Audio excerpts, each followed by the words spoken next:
It is time for listener therapy on Tino Cochino Radio. We just want to help you out, man. You got something going on, you can always reach out. Shoot us a DM on Instagram. It's at Tino Cochino. I'll share it with everybody. Then we'll share it with the city and then kind of, talk it out and try and point you in the right direction. Today, Samantha reached out because her parents have stopped paying rent. Let's have Serina read the DM that Samantha sent because I need more clarity on the situation, please. 3 years ago, my husband and I let my parents move into our rental home because they were struggling. We gave them a super low rent rate to help them get on their feet. It worked, and they've been doing really good for 2 years. But the last 3 months, they haven't paid the rent. The weird thing is they haven't even brought it up. Why can't you just ask them? Why get I'm grateful that all of you are bad at communication because that's why we can keep doing listener therapy. But I feel like more and more every day it's almost just this is just a communication thing. Why don't you just ask them?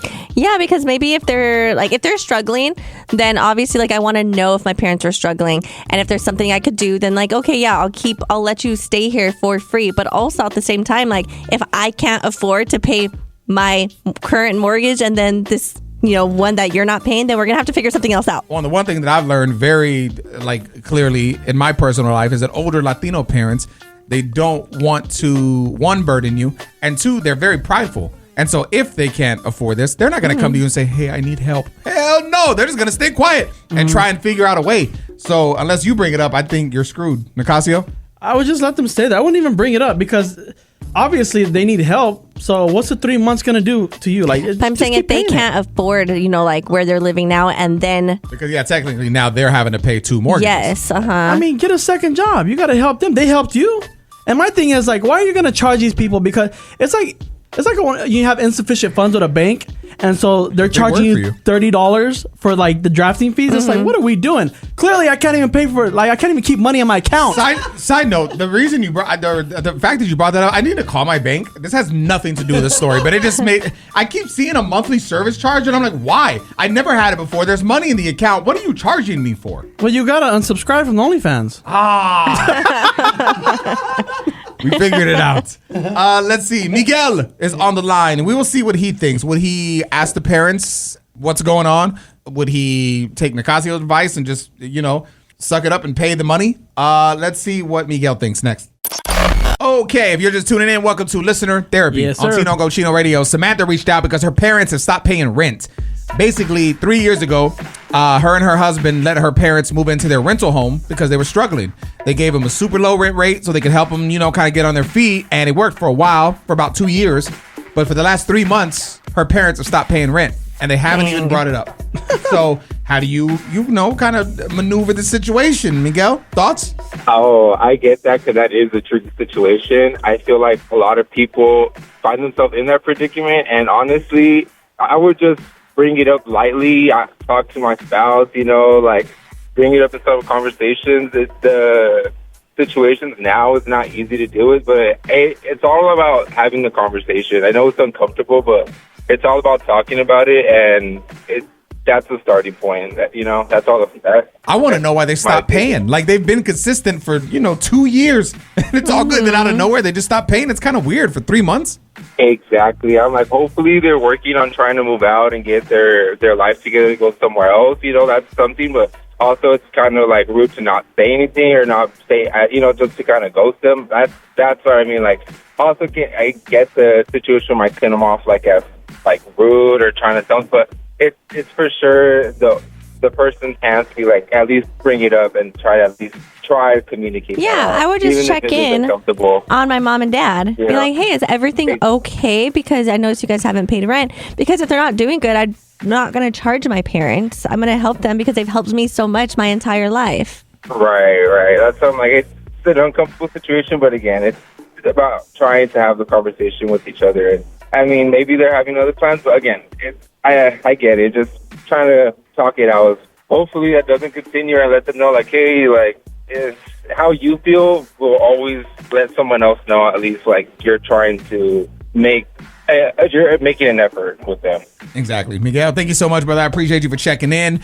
Tea time is next. That's celebrity gossip that she smell. What are we spilling today? Comedian Fluffy reveals the reason why he's never been married. I've always wondered that because Gabriel Iglesias is super successful, and I mean, the road gets lonely. Sometimes you want that person to cuddle with. Why Has he not settled down forever? We'll talk about it next. Let's talk comedian Gabriel Fluffy Iglesias. I mean, this guy is just, on fire. Just sold out SoFi, got his star on the Hollywood Walk of Fame. I mean, legend, killing it. He was just on Shannon Sharp's Club Shay Shay, and he spoke out on why he doesn't believe in marriage, correct? Yeah. Let's listen. From day one, I made a choice that my career was going to be number one. Okay. And no one was going to top that.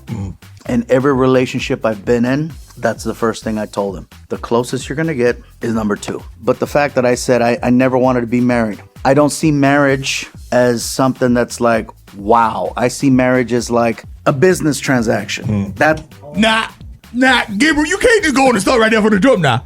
I love Shannon Sharp, bro. Easy, Jack Harlow. Shannon, not so sharp. What do you think about this, Serina? I mean, if he says that he's never wanted to be married and that he's actually upfront with this right away, then I don't see an issue. I think the issue would be if he wasn't honest about this and then he was kind of wasting someone's time, like who does want to get married and that have makes those sense. things. Do you believe that marriage is a business transaction? No, I think it's about love and it's about a partnership. All of your finances, you and your husband are all in one pot. That seems kind of like a transaction. Ooh. Yeah, but I mean, we're not both like, ooh, like I'm getting money from him or he's like, I'm getting money from her. It's just like a life that we're building together for our family, for our kids. After going through a divorce, I can see why it is a business transaction because I've never spent more money on anything like I have on this divorce. Good God. Like, it's, bro, I do not recommend it to anybody. It's one of them things here's my thing. You're not wrong. I don't regret what I did because everyone's like, oh, you moved so fast, you did your thing. I don't regret what I did because in the moment I did what I thought was right. So I don't regret that. It's just I regret not looking out for myself and taking the proper precautions in case things went south. You know what I'm saying? Yes. I still feel like you can build a family and do all that and not be married. You can. To me, I think marriage is like, we're going to do all this. I'm going to do all this with you, husband. I'm going to do all this with you. But if you decide to leave, just know that there's going to be, not repercussion, but it's going to be like... Consequences? Is that what you're trying to say? Consequences? There you go. All I can focus on is the fact that he said husband, like he's talking to his husband. No, so I want to know who that special guy is, you know? But I'm just saying, like, there's consequences when you leave. Let's get to the real, what needs to be said. If anyone out there knows Gabriel Iglesias, send him a text and tell him that he should have me open on one of his shows. And that's the real thing. And I saw him do an interview once where someone asked him, how can someone open for you? And he said, if someone I know vouches for you, I got you. And I was like, oh, damn. But I don't want to like text Concrete and everybody like, hey, put in a word. Like, but I mean, you guys listen every day. I feel like you're fam, so I can just tell you. So someone out there knows him, text me and be like, hey, have you heard of Tino Cochino? That'd be cool. Coming up next. Tino Cochino Radio. So what does your coffee order say about you? I'm not the biggest coffee guy, but Serina and Nicasio are. So let's talk to them and see what their coffee means for them next. So what does your coffee order say about you? This is Tino. I'm not the biggest coffee guy. The only coffee, I had the one recently that I really liked. It was a Spanish latte. And that was good. It had a little bit of cinnamon, some honey. I was like, yo, I could drink this. Yeah. So I need to find stuff similar to that. Is there anything on there that says I'm this type of coffee guy? So you like structure, but also like comfort. Your days are busy, but you always make space for small things that make them better. That sounds exactly like me. I'm a latte guy. A latte. Serina, what is your coffee of choice and what does it say about you? It's a milkshake. I like an iced latte. Okay. And so right now I like pistachio iced lattes. I mean, so pretty much everything you just said then for mine, right? Yes. They have something for iced coffee, but iced coffee is different from an iced latte, but I could still read an iced coffee. Yeah, read that Okay. because we could combine the two. You like doing things your own way. Yep. Everyone else can have hot coffee. You'll take yours iced. Nicasio? Hazelnut shaken espresso. It's espresso. Do you- There's no X in it. It's There's no espresso. X in it, bro. Do you usually do double? It comes as a double, yeah. You're usually already thinking about the next thing. Coffee for you is less of a break and more of a reset button. Oh, for sure. Ooh, take it easy, Wolf on Wall Street. I don't know. I mean, low-key, that makes sense, though, because coffee is one of the things. It's strong, man. So you've got to find your way to customize it for you. Yeah. So that kind of does show, like, I guess your personality, like, characteristic. I never thought of it like that, though. Yeah. Like, What- Coffee is so good. I'm just curious. What does frap say? Because a lot of people drink fraps. That is not on the list, but also I don't even think that's a coffee. I was going to say, that doesn't count either. Well, exactly. When I Yeah. used to go to Starbucks, I would get a vanilla mocha frappuccino or something, and it was just like sugar. Yeah. The whole thing, it was just like a fancy drink to make it feel like you're drinking coffee, but you're not. I'm going to read an iced macchiato because I feel like a lot of people drink that. Okay. But you like things strong but precise. A little bit of something extra is enough, but you don't need excess. Oh, that sounds like a cheater. I feel like I've been talking a lot about like peace and finding my personal peace lately. And meditation is one of them things. I've tried it so many times. I think I successfully did it one time on a visit to Sedona. But even then, I just think, I don't even know if I really did. There's this thing that people in Japan are doing. And to me, I feel like I would get claustrophobia and it would make me very anxious. We'll talk about it next. Maybe it could be a way for you to meditate. I don't know. We'll see. This seems really weird to me, but I'm down to listen to the reasoning behind it, I guess. People in Japan are meditating in coffins. Yes. Okay, why? It's called coffin lying, and they spend about 30 minutes inside the coffin, sometimes with music, sometimes in complete silence, and it's just reflecting on life. And the idea is to help people confront the concept of death in a safe way, which can actually reduce anxiety and make them appreciate life more. I feel like it would do the complete opposite. If I'm in a coffin, I'm going to be anxious. My mind's going to be everywhere. I'm going to feel weird. Like that just, I don't like I'd be scared. the thought of that. Yeah, I feel like I'd be manifesting my death. Yeah, low key, right? I get that. Almost like Final Destination, but in real life. Like you're in it, you're seeing what it's going to be or like. the coffin shuts and then like they forget about you in there. Yeah, and, real like, Final Destination. Yes. They How do accidentally you- bury you. For you, Nicasio, you have your girl, you have your kid, you DJ all the time. How do you actually relax? Like, what is your way to find some type of just peace? Probably the gym. And like I get that. even like when I pull up to the gym, I don't just get off. Like I stay in the car, I'm on my phone. What is the reasoning? I do I don't the know same why. I thing. don't know why I do that. And I feel like the biggest loser because I'm like, dude, what am I doing here? Like I'm just on my phone scrolling. Like I'm not even in the gym yet. My girl and my son's at home. Like what am I doing? But it's just like a sense of like, I don't know, peace. It's good to be alone sometimes. I mean, Serina, you said too, like now that you have 2 kids, when you can have a break, sometimes, or like you said the other day, that when they fall asleep, if they fall asleep in the car, you'll sit in the car for 20 minutes in silence and just chill. I will. Or I mentioned this before. I sometimes will pick up my son. I pick him up from school most of the time, but I'll try to get there an hour early because usually my daughter will fall asleep in the car and I could read, I could like scroll on my phone or like, just do whatever like I want to do. You know what's funny is that like whenever I go out of town and I'm in the hotels or whatever, and they have a tub there, I will fill it up with hot water and just take a hot bubble bath. Not bubble bath, but just hot tub. Oh, don't back out on the bubbles now. Don't back out on the bubbles now. Tino Cochino Radio. Yeah. This story is crazy. So I got my business partner, Mikey, in the studio with us. It's Tino Cochino Radio. This is Tino. Mikey, give me a quick, give the listeners, we've never talked about this on the air. You guys coming out? We went to, so Mikey and I have been dating for the past 10 years. No. He's getting a divorce. We, you ruined that.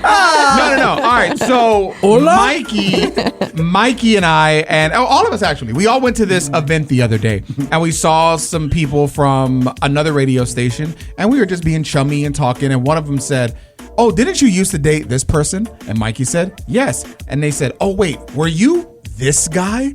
And they all knew about the situation that happened. And it was a very private situation. And so I couldn't believe that everybody knew about this. Like she was bragging about the bad thing that she did behind his back. Yeah. And so I thought, well, if you're gonna brag about this behind his back so proudly, I should brag about it to our 5.8 million listeners that tune in every week. So I want to share this story with you guys, and then I want you to tell me if you think Mikey's in the wrong for wanting this money, or if you think she is in the wrong for not giving him this money. We're going to talk about it next. Real talk, Tino Cochino Radio. Woo-hoo! Give me my money. All right, y'all, it's Tino Cochino Radio. Let's talk to my business partner, Mikey, who had a very interesting situation go down with an ex. We found out she made it public, bragging about what she did to him. So I thought we should share the story with you guys as well, and then you could tell us who's in the right or wrong. So what happened? So I'm dating this girl. I own a home. We're living in it together. And the market is going through the roof, right? And I'm thinking to myself, how do we make some money here? What if we sell this house, we go buy one in her name, and then we go buy another one in my name? And then 2 years down the road, we flipped both of them. It all made sense to me. Yep. I talked to her about it. She was like, yes, let's do it. Cool. I sell my house. I take the profits. We buy a house in her name. I put the money down, but obviously I gave it to her so she could put it in her bank account, do the transaction. Great. We then remodel the house. We split the remodel cost. Okay? Year down the road, we break up. And she goes her way, I go my way. But the agreement was always in place that in 2 years we were going to sell the house and we were going to split the profit, right? Basically for using her credit. Guess what? She got married, moved in with her husband to that house, lived in it for a couple of years, then decided to sell it, and didn't even contact me about selling it. And as we found out yesterday, apparently she was bragging about the fact that she was able to keep the money. She swindled him out of the money. Mm-hmm. And so I'm like, bro, I don't know how you... I would try and go to court or do something. Like, that sounds crazy to me. Serina, what do you think? Who's in the right, who's in the wrong? It sounds crazy, but just because it wasn't in her name, could you even go to court to fight it? Like, do you even have anything to fight? There's proof that he gave her the money, like, via the bank statements. Like, he could show that he gave her that money and that she used that money for the down payment. I would have took him to court. I definitely would have took him to court. Yeah, right? Nicasio has a look. What's going on? What did you do? What did she have on you that you decided not to fight it? Ooh, interesting. Peace.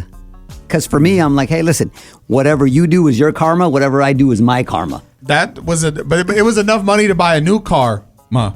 Like, it was a lot of money. Oh, it was enough money to buy another house. I know, bro. Like hundreds of thousands of dollars. My thing is, if this was flipped, the guy would be getting sued like crazy. Oh, for sure. She would be coming after you. It would be like a different story. My thing was just like, hey, look, you're going to do that, and then that's going to come back to you. And she's been out of a job for like 4 years. I just thought it was ugly. That she went behind your back bragging to people about it. I think it's that part. In our same industry. Like, it was just like they were literally...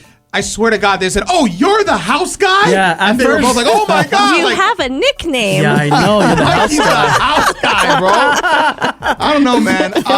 Curious to get your thoughts on it. You heard the situation. Shoot me a DM, man. My Instagram's at Tino Cochino. Tell me what you would have done, court or nah.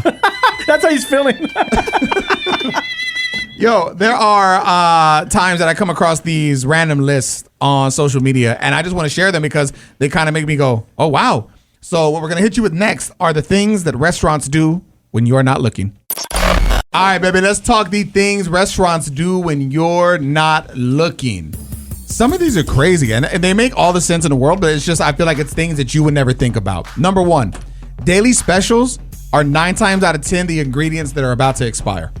But I feel like that's smart. That's not like bad. I mean, yeah, but to know that you're getting the food that's about to go bad, I don't know. In my head, it makes me feel kind of ugh. I just bought something at the grocery store yesterday, and I was like, dang, it's going to expire like in 5 days, and it was a manager special. I was going to say, they have a special section for that. Bro, yeah, it was like $6 normally, and I got it for like $1.28. Bought it, ate it that day. Yeah. Number 2. Now I'm shitting. Ice machines are full of mold and bacteria. If they don't clean it, like when I worked at a restaurant, like someone would come in and like clean it every so often, like once a month, twice a month. I don't know. This one is crazy. So every time we go out to any restaurant, my business partner Mikey always says, "Yeah, let me get a water with a lime wedge, sometimes a lemon, but either way, lemon and lime slices have more bacteria than toilet seats." Oh, for sure. I have thought about that though, because all the hands are going in there. It. Yeah, Slicing it without gloves. Not even that. Like say like it's on the bar, and then somebody needs to go grab a lime for their table, and they just are not thinking, and they grab it real quick. This one is common sense, but I feel like you never think about it. Servers always touch the rim of your glass and the plate. Yeah, and they touch it. Like how else are they going to give it to you? True. I guess a tray, right? But even then, you'd have to wear some type of glove or. But they always go over. Yeah, like the hand goes over like the. My business partner Mikey's over here acting like a mime, acting out everything right now. They can't see you. And they're touching the money too. Again, this makes sense. Menus are the dirtiest object in the restaurant. Think of, because they're not wiping these off after every person. True. Think about if you come in, let's say for a late night dinner. Imagine how many hands just in that day alone have touched that menu. Well, that's why during COVID they had the QR codes. Yeah, I remember like, they were that. just rocking with that the whole time. Sometimes I hate though when it's just a QR code, because then you won't get service inside their building. You're like, just give me a menu. I think that's only you. I don't know if this is true or not. This says that like if you do seafood, the fresh catch of the day was usually frozen for months. So how can they promote it as a fresh catch of the day? I don't get that. Maybe it just flew in that day. Now this, I don't know if I believe it or not, but if so, it's a little gross to me. Untouched bread baskets get served to the next table. I agree. But bro, think about the amount of talk like that goes on at the table and the spitting and I don't know if I believe that. I mean, yeah. But what about the condiments too? Like they don't clean those. Where do you go? They have condoms? What restaurant are you at? Sounds like a blast. Tino Radio. Yeah. Okay, so as I'm going through our notes for the show today, I see this one that says it's from Nicasio, and it literally reads, "How long do you wait before you take a at someone's house?" Yeah, I mean, Tino, you don't like to go to the restroom in front of your partner, and Serena doesn't either, and they're married. That's crazy. Okay, I get it. I didn't even understand the context of the question. So basically, like when you're dating somebody, at what point are you comfortable going to the restroom? Okay, let's listen. I mean, it depends on the circumstances. If I'm able to hold that then I'm gonna hold it down. But if the turtle head peeking out, you know what I'm saying? You're gonna have to take care of it, you know? Well, what if you're dating a girl and she like takes a your house like in the beginning, second or third date? I thought you a nasty but I will respect the confidence. You know? I mean, that's wild. You've been with your man for a long time, Serena. Yes. At what point did you guys feel comfortable to at least know that the other person was going to the restroom? I mean, it's been so long. Who knows? I feel like once we started living together, so that was probably 5 years in. Okay, yes, you waited a while. Nicasio. Bro, I probably like the first half year when I was living with my girl, I went to the restroom and she went in there and she did her hair while I was. No way. Bro, she did. And I was like, damn, if you could smell this, I'm going to be with you forever. This is gross. This is gross. Let's move on. Coming up Next. right here on Tino Casino Radio. I just found out Matt cleans his house before the cleaning lady comes. So do I. This is what? Yes. Oh my God, we're talking about this next. Okay, so just found this out. Thought it's kind of weird. I thought it was just our producer Matt, but Serena does this too. It's Tino Cochino Radio. I think everybody does it. Apparently, they clean their house before the cleaning lady arrives to clean the house. Yes. Yes. Serena, you want to take this? And they're looking at me, bro, like I just said that their family was ugly. Like the face, it's like, duh. It's so crazy. Yes. Why do you do that? Because there's like my son has like toys on the floor or something. I'm not gonna leave stuff like that for her to pick up, or like the dishes. I don't want her washing the dishes or anything like that. So I make it appropriate for her to clean. That's crazy. But you're paying this person. Yeah, but you got to create a clean slate for them to clean. If they spend all day picking up your kids' stuff or your stuff, they're not supposed to be doing that. Oh, bro, they're yesterday just doing deep clean, the floors, the windows, the bathrooms, the toilets, that kind of stuff. They shouldn't have to pick up your kids' crap. So then you think I'm in the wrong then. Yesterday, I manscaped my tummy and on my area, and most of it made it in the toilet, but some of it was on the floor. The cleaning lady was coming. I didn't pick that up because she's going to vacuum. Well, that is just rude. She's going to vacuum. She's going to vacuum. Imagine it's like when you're about to make love and you're like, well, hold on, I gotta bring someone in to get you ready, and then I'll go in after. That's what Matt does. You haven't done that? And that's called Tino Cochino Radio. Are you smarter than Nicasio? Let's find out together, baby. This is Melissa, correct? Yes, it is. Awesome. Well, thanks for calling and being a part of the show. I appreciate you. Nicasio is going to give you a question. There's some multiple choice answers that follow. Just go with your gut. Pick the one you think it is, and hopefully we'll be making you a winner today, okay? All right. Which celebrity uses hemorrhoid cream under their eyes to help tighten skin and reduce puffiness? Is it A, Kim Kardashian, B, Sandra Bullock, or C, Jack Black? I'm going to go with Sandra Bullock. Oh my gosh, you got it right. Oh, wow. Congratulations. What the hell? What has Sandra Bullock been up to? What's the last movie she did? Ooh, I don't know. Bird Box. Duh. Coming up next. Tino Casino Radio. So my buddy comedian Michael Yo did this on his Instagram the other day. He just gave some flowers, and I was like, bro, I really like this. And I went to Jamie Foxx comedy show the other night, and Jamie Foxx did the same thing. And I was like, bro, I think this is a win. Let's spread positivity. I saw it. It made me want to do it. Maybe if we do it, you'll want to do it. So we're giving flowers. Next. Okay, so I think we should give some flowers. You always see when people pass away, all the nice stuff is said, and everyone's like, oh, there was this person. I should have said this. I should have said that. Do it while people are here, man. At the end of the day, when we all get a promotion or whatever happens in life, you want to be told, good job, or I'm proud of you, or whatever, man. So I saw my buddy Michael Yo. I mean, this guy's just killing it. He's got the Netflix It's a Joke Festival. He just sold out his first shows in Korea, 2 of them. That's crazy. I mean, he's on fire, man. So shout out to my brother Michael Yo. If you hear this, I love you, man. Thanks for all the opportunities you've given me.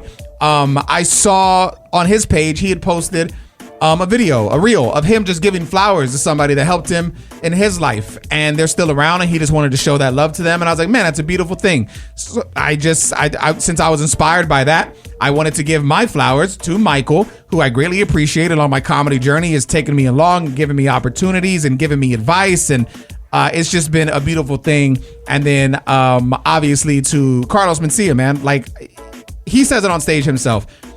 He is the most hated comedian on the internet based on everything that he's went through throughout his life. And still, 20 some odd years later, this man sells out shows all across the country, weekends, every single East Coast, West Coast, down South. I've seen it because I'm there for all of them. I've been on tour with him. Literally, if you don't know my story when it came to the comedy thing, it happened here on the radio show. I decided I was going to do it. And the day that I decided, Carlos just so happened to be calling in for an interview to promote a show. And I asked him, hey, man, what advice do you have? And he said, well, you just got to do it. Come open for me this weekend. My first comedy show ever was in front of 2,000 people at a casino. And now here we are almost 2 years later. I'm on the road with him and he's promoting my tour. And it's just like, bro, at the end of the day, someone's got to give you a chance and an opportunity.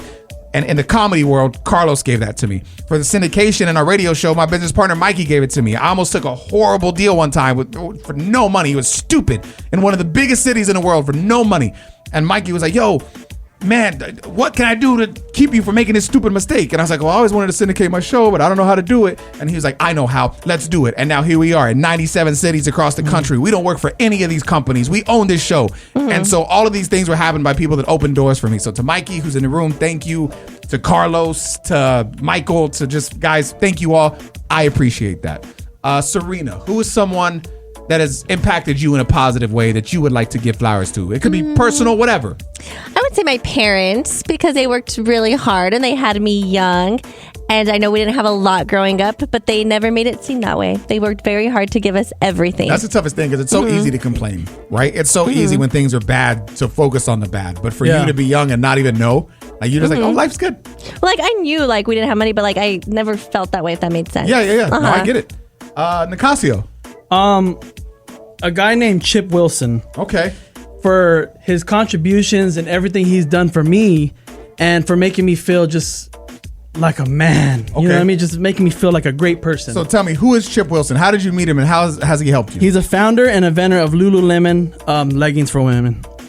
My God. They do make your butt look big. Like when bro, I want to thank Chip too. What the your butt's never looked that good. Oh my God.